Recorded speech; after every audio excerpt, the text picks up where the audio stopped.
सलामत जी। मेरा नाम फातिमा है।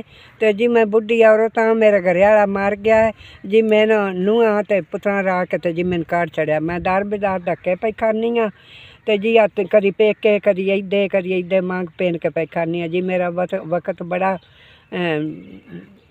औते जी। मैं दर बेदार ठोकरां पे खानी हाँ तो कोई नहीं मेरा दूजा अज वो हालात है। अज एक बंदा एक दिहाड़ नहीं कटदा ते कदी किसे दे बूहे ते कदी किसे दे बूहे ते कदी कदांगों ग्रां खा लेनी कदी कदांगों ग्रां खा लेनी जी। बीमार हो जावां तो कोई मेरे को पैसा नहीं अखी तो मैं नज़र मेरी घट हो गई है तो जी मेरे को इतना नहीं पैसा होंदा मैं इलाज ही अपना करा लवां।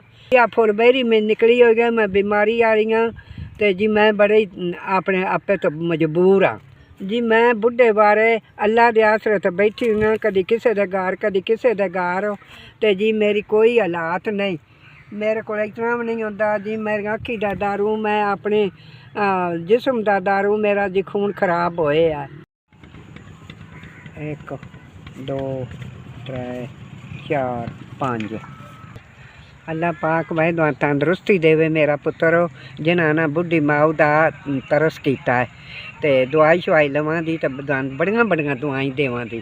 अल्लाह पाक दुआरी सेहत रखे, अल्लाह दुआरी जिंदगी करे जेड़ा माई दी इमदाद की है। दारू दवाई लवां दी तो दुआरियां दवाई देवां दी। अल्लाह पाक खैरी आओ तो खैरी जाओ। दुआरा गलिया 5000 मैनू पहुँच गया। अल्लाह पाक जिंदगी देवे, अल्लाह सुख देवे।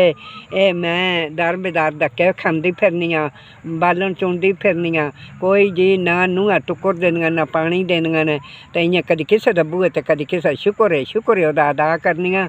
मेरा पुत्र जेड़े तुसां मैनू 5000 रुपया गलिया।